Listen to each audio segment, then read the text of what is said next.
They say beauty is in the eye of the beholder, and that is certainly true when it comes to weeds and wild herbs many of us might overlook or find annoying in our own yards.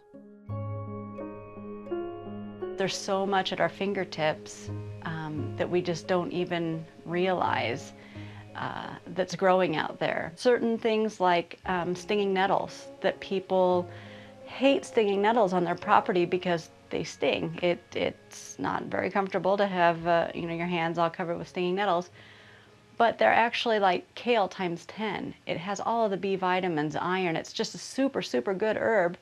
You have to cook it first, but once you know how to deal with these things, you can get a lot of nutrition out of things that most people would throw away. Lynn is an herbalist. Her education allows her to create things like herbal teas, herbal tinctures, and cough drops, often using backyard grown ingredients.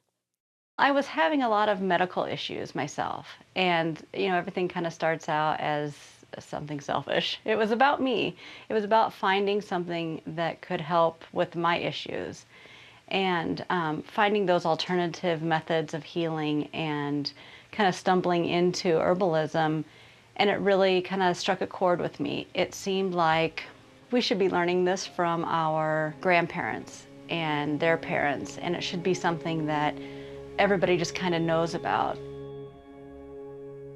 On her path to finding herbs, sharing knowledge, and creating herbal preparations, Lynn connected with the owners of Prairie Land Herbs, a 2-acre farm where a mother-daughter team create herbal products, such as mists, lotions, and perfumes, out of a multitude of fragrant herbs and flowers.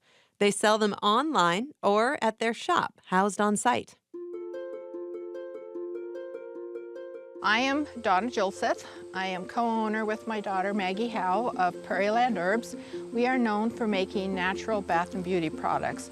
We use a lot of herbs, the same herbs that people eat, and a lot of them do not realize that herbs can be eaten internally, but they also can be used externally to produce a really high quality body product.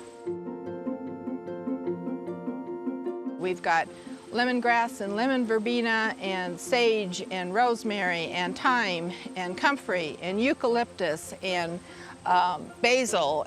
So we have a pretty extensive repertoire of herbs. It is surprising how many herbs are actually perennial in Iowa, and the ones that are annual are so prolific that we usually have a very abundant harvest at the end of our growing season.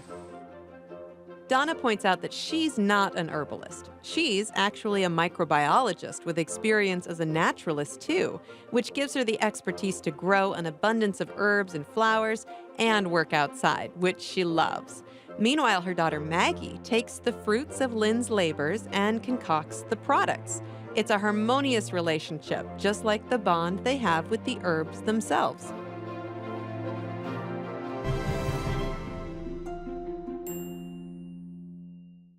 The reason that sage has been around for thousands of years, and rosemary and all these things, is that they have a benefit to the creatures around them if we know how to unlock that benefit.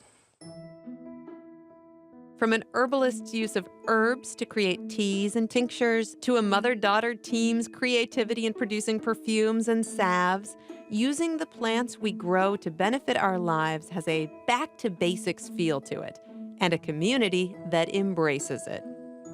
I absolutely love what I do. We have this tremendous network of other people that have talents that we don't, and we all get to come together, and it's always joyful. It's a joyful exchange of information and good things that make us feel better, health-wise, emotionally, all those kinds of things.